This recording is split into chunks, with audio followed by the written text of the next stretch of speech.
ابن اہدی نے گھوڑا اس کے ارد گرد دوڑایا اور اسے للکارا۔ رومی سوار گھوڑے کو کچھ دور لے گیا اور گھوڑا موڑ کر اینٹ لگائی۔ اس نے برچھی نیزہ بازی کے انداز سے آگے کر لی تھی۔ ابن اہدی اس کی طرف منہ کر کے کھڑا رہا۔ رومی کی رفتار اور تیز ہو گئی۔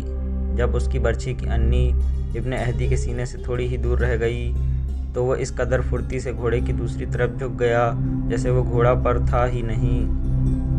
رومی کی برچھی ہوا کو کاٹتی آگے نکل گئی۔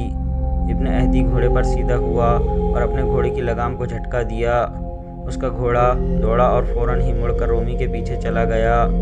رومی اپنا گھوڑا موڑ رہا تھا کہ ابن اہدی اس تک جا پہنچا اور تلوار سے اس کی برچھی توڑ دی۔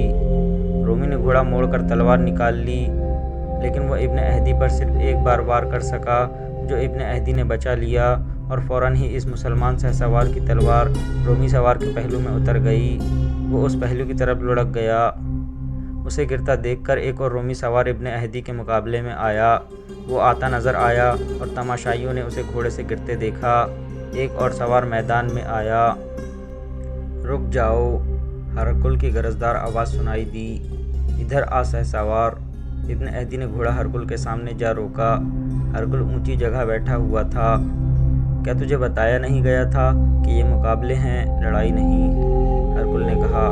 تم ان دونوں کو زخمی کر سکتے تھے، جان سے نہیں مارنا تھا۔ پھر بھی ہم تمہاری قدر کرتے ہیں۔ کہاں سے آیا ہے تو؟ مت پوچھ شہنشاہ، کہاں سے آیا ہوں؟ ابن اہدی نے کہا۔ یہ میرے دشمن نہیں تھے لیکن میرے ہاتھ میں جب تلوار ہوتی ہے اور جب کوئی مجھے مقابلے کے لیے للکارتا ہے تو مجھے یقین ہو جاتا ہے کہ یہ شخص مسلمان ہے۔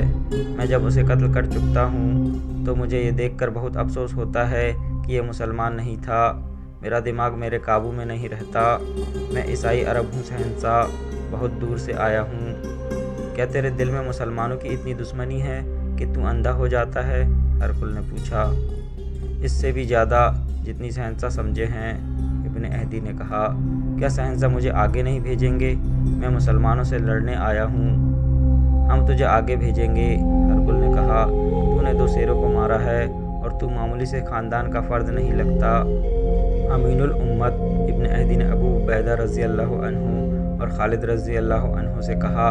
میرا خیال تھا وہ مجھے سپاہی کی حیثیت میں فوج میں رکھ لے گا لیکن انہوں نے مجھے 100 سپاہیوں کا کمانڈر بنا دیا۔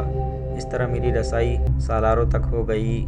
میرے دوسرے ساتھی بھی کسی نہ کسی ایسی جگہ پہنچ گئے جہاں سے انہیں قیمتی خبریں مل سکتی ہے۔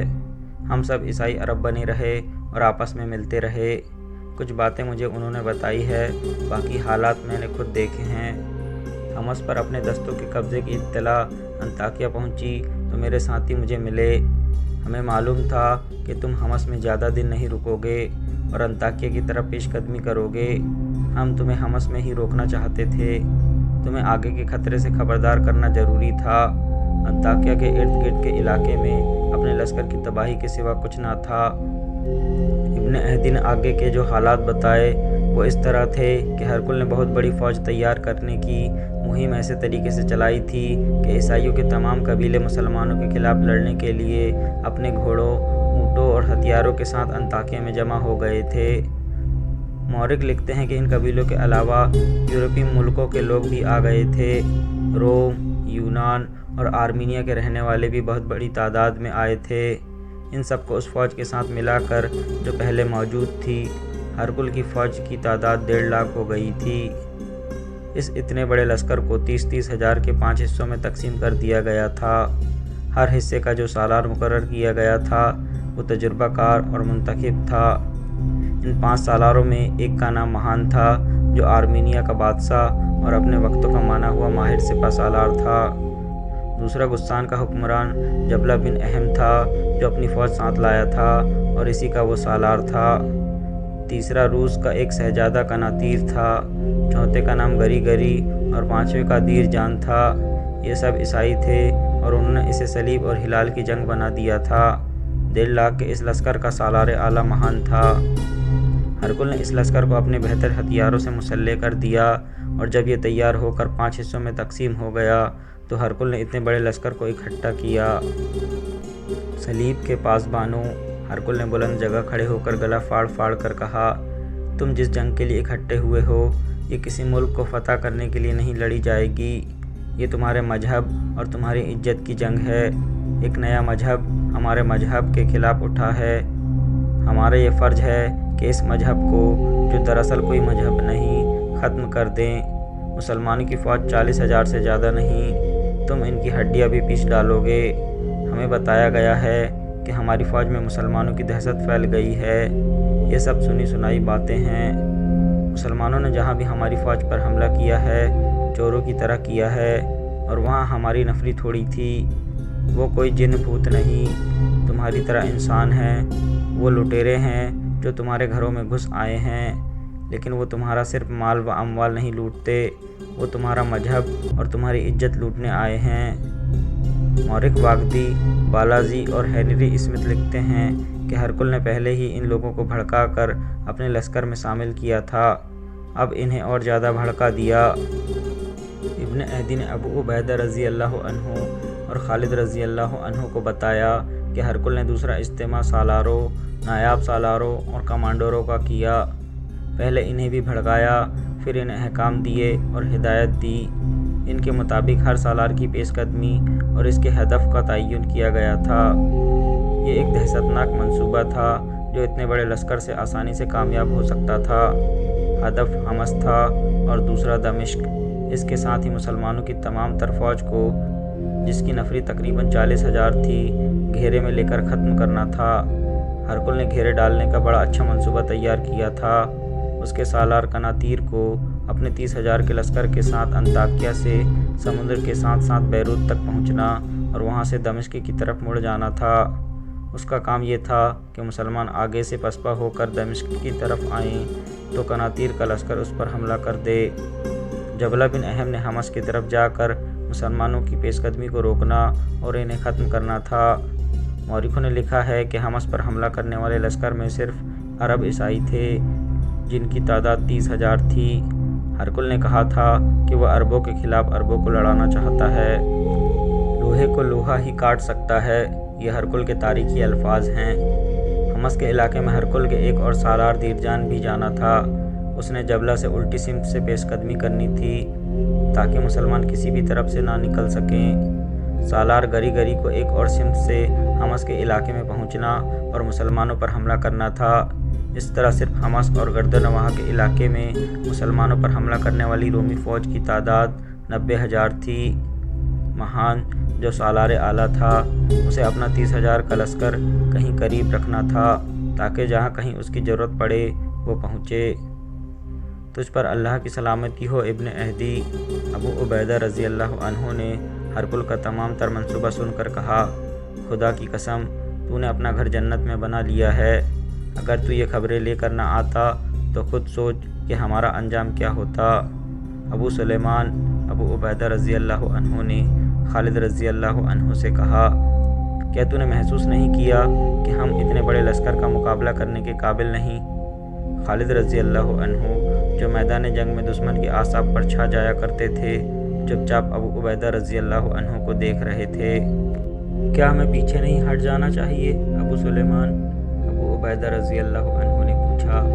امین الامت خالد رضی اللہ عنہ نے آہ بھر کر کہا، پیچھے ہٹنا ایک ضرورت ہے، لیکن پیچھے ہٹنا میری فطرت نہیں۔ خدا کی قسم ابو سلیمان، جو تو سوچ سکتا ہے وہ شاید میں نہ سوچ سکوں۔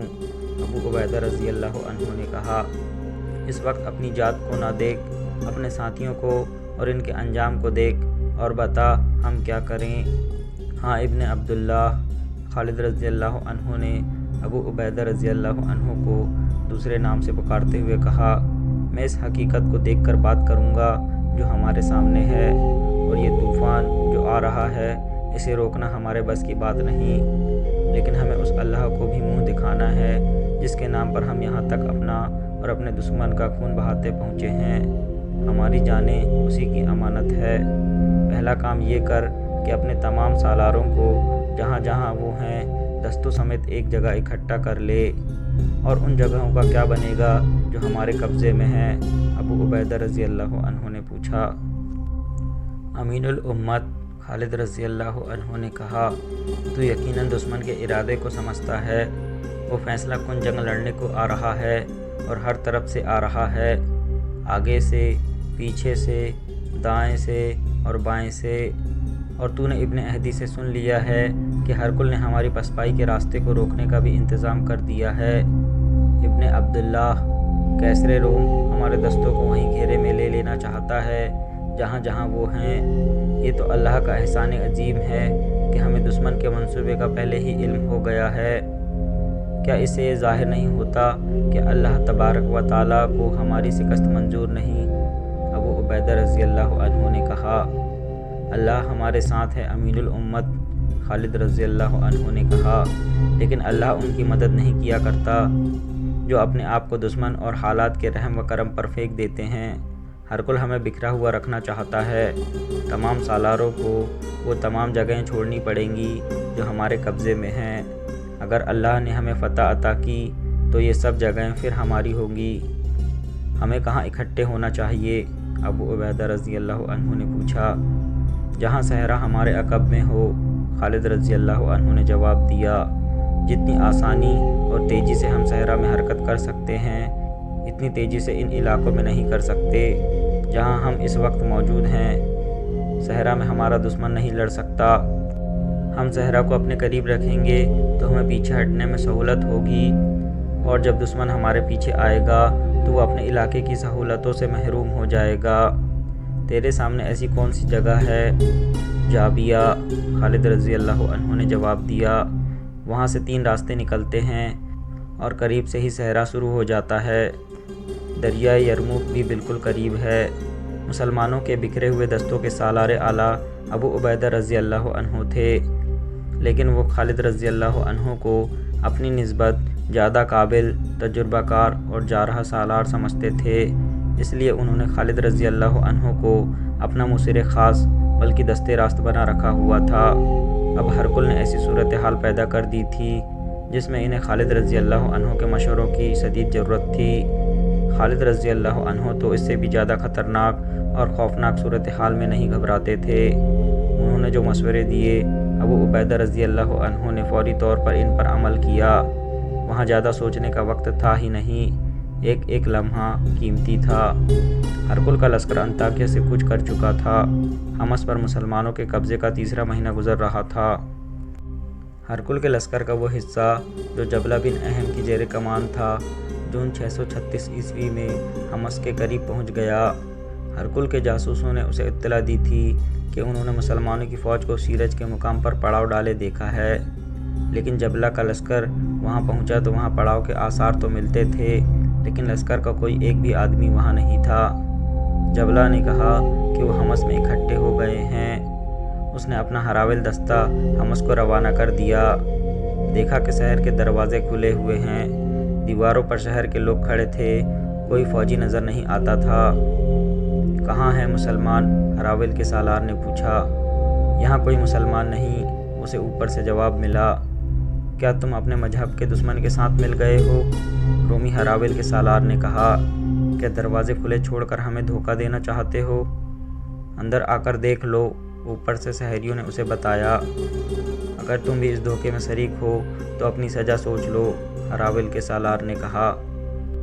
اس نے اپنے دستے کو شہر سے باہر رہنے دیا اور اپنے سالار جبلہ کی طرف قاصد دوڑا دیا کہ یہ دھوکہ معلوم ہوتا ہے کہ شہر میں کوئی فوج نہیں۔ جبلہ کو پیغام ملا تو وہ واہی تباہی بکنے لگا۔ یہ دھوکہ ہے، جبلہ غصے سے چلایا۔ مسلمانوں نے ہماری فوج کو جہاں بھی شکست دی ہے، دھوکے سے دی ہے۔ وہ شہر میں موجود ہیں اور انہوں نے ہمیں پھنسانے کے لیے شہر کے دروازے کھلے چھوڑ رکھے ہیں۔ جبلہ نے اپنے 30,000 کے لشکر کا پیش قدمی کا حکم اس ہدایت کے ساتھ دیا کہ حمص کے دروازے میں سیلاب کی طرح داخل ہو اور شہر میں بکھرے نہیں۔ مسلمان لوگوں کے گھروں میں چھپے ہوئے ہوں گے۔ اسے خطرہ نظر آ رہا تھا کہ اس کا لشکر شہر میں بکھر گیا تو مسلمان اس کے سپاہیوں کو چن چن کر ماریں گے۔ وہ سیلاب کی ہی مانند شہر میں داخل ہوئے اور مسلمانوں کو للکارنے لگے کہ وہ باہر آئیں، لیکن کوئی مسلمان باہر نہ آیا۔ جبلہ نے خطرہ مول لے کر ہر گھر کی تلاشی کا حکم دیا۔ سپاہی لوگوں کے گھروں پر ٹوٹ پڑے۔ تلاشی کے بہانے انہوں نے گھروں میں لوٹ مار کی اور عورتوں پر دست درازی کی۔ شہری چیختے چلاتے باہر آ گئے۔ تم سے تو وہ اچھے تھے جو چلے گئے ہیں، تم نے اپنے مذہب کا بھی احترام نہیں کیا۔ ہمارے مذہب کا احترام مسلمانوں نے کیا تھا۔ وہ ہم سے لیا ہوا جزیہ واپس کر گئے ہیں۔ وہی اچھے تھے، وہی اچھے تھے۔ مسلمان تمہاری طرح لٹیرے نہیں تھے۔ جبلہ بن اہم شہر کے مردوں اور عورتوں کی چیخ و پکار اور آہ و بکا سنتا رہا۔ اسے یقین ہو گیا تھا کہ مسلمان چلے گئے ہیں۔ اس نے جب اپنے ہم مذہب لوگوں کی زبان سے یہ الفاظ سنے کہ مسلمان اچھے تھے اور وہ تمہاری طرح لٹیرے نہیں تھے، اور یہ کہ انہوں نے جزیہ واپس کر دیا تھا، تو اس نے اپنے لشکر کو اکٹھا کیا۔ شکست تمہارے مقدر میں لکھ دی گئی ہے۔ جبلہ نے اپنے لشکر سے کہا، آج پہلی بار مجھے پتہ چلا ہے کہ مسلمانوں کی فتح کا باعث کیا ہے، اور کیوں ہر قصبے اور ہر شہر کے لوگ ان کا استقبال کرتے ہیں۔ یہ اہل صلیب کا شہر ہے۔ مسلمانوں نے ان کی عزت اور آبرو پر ہاتھ نہیں ڈالا۔ تم بھی اہل صلیب ہو، مگر تم نے اس کی آبرو پامال کر دی ہے اور ان کے گھروں سے قیمتی سامان اٹھا لائے ہو۔ تم لڑنے نہیں آئے، لوٹ مار کرنے آئے ہو اور کہتے پھرتے ہو کہ مسلمانوں میں کوئی غیبی طاقت ہے۔ تم نے لڑے بغیر یہ شہر لے لیا ہے۔ اگر تمہارا ایمان ہوتا تو تمہیں نہ لوٹ مار کی ہوش رہتی، نہ تم کسی عورت کی طرف دیکھتے۔ جو سامان تم نے لوگوں کے گھروں سے اٹھایا ہے وہ یہاں رکھ دو۔ جزیے کی واپسی ایک تاریخی حقیقت ہے۔ بالاجی، ابو سعید، ابن حشام اور طبری نے لکھا ہے کہ خالد رضی اللہ عنہ کے مشورے پر جب سالار اعلیٰ ابو عبیدہ رضی اللہ عنہ نے مفتوحہ قصبے اور شہر چھوڑ کر جابیہ کے مقام پر تمام دستوں کو اکٹھا ہونے کا حکم دیا، تو انہوں نے حمص کے چند ایک سرکردہ افراد کو بلایا اور انہیں بتایا کہ وہ حمص سے جا رہے ہیں۔ پہلے تو ان افراد کو یقین نہ آیا۔ جب یقین آیا تو انہوں نے افسوس کا اظہار کیا۔ ہم نے پہلی بار عدل و انصاف دیکھا تھا، ایک شہری نے کہا۔ ہم نے ظلم، جبر اور بے انصافی کا راج دیکھا تھا۔ آپ ہمیں عدل و انصاف اور عزت و آبرو سے محروم کر کے پھر ہمیں ظالموں کے حوالے کر کے جا رہے ہیں۔ اللہ نے چاہا تو ہم پھر آ جائیں گے۔ ابو عبیدہ رضی اللہ عنہ نے کہا، میں نے تمہیں وہ جزیہ واپس دینے کے لیے بلایا ہے جو ہم نے تم سے وصول کیا تھا۔ نہیں، شہریوں کے نمائندوں نے متفقہ طور پر احتجاج کیا، ہم اپنا جزیہ واپس نہیں لیں گے۔ یہ جزیہ ہم پر حرام ہو گیا ہے۔ ابو عبیدہ رضی اللہ عنہ نے کہا، ہم نے تم سے اس معاہدے پر جزیہ لیا تھا کہ ہم تمہاری حفاظت کے ذمہ دار ہوں گے، لیکن ہم تمہیں ان لوگوں کو رحم و کرم پر چھوڑ کے جا رہے ہیں جنہیں تم ظالم اور جابر سمجھتے ہو۔ ہم تمہاری حفاظت اور سلامتی کا معاہدہ پورا نہیں کر سکے۔ تم اپنا جزیہ واپس لے جاؤ اور تمام شہریوں کو واپس کر دینا۔ ایک مورخ ابو یوسف نے لکھا ہے کہ حمص کے شہری جو پہلے ہی مسلمانوں کے سلوک، انتظام اور عدل و انصاف سے متاثر تھے، جزیے کی واپسی سے اور زیادہ متاثر ہوئے۔ حد یہ کہ حمص میں جو یہودی مقیم تھے، ان کے نمائندوں نے ابو عبیدہ رضی اللہ عنہ سے کہا کہ حمص میں اب وہی حکمران داخل ہو سکے گا جو فوجی طاقت کے بل بوتے پر آئے گا، ورنہ وہ کسی اور کو اپنے اوپر حاکم تسلیم نہیں کریں گے۔ ایک یہودی کے منہ سے مسلمانوں کی حمایت میں الفاظ اس وجہ سے حیران کن ہیں کہ یہودی مسلمانوں کے بدترین دشمن تھے۔ رومی فوج کا سالار قناطیر ہرقل کے منصوبے کے مطابق دمشق پر حملہ کرنے گیا تو وہاں اسے اسلامی فوج کا کوئی آدمی نظر نہ آیا۔ مسلمان دمشق سے نکل کر جابیہ چلے گئے تھے۔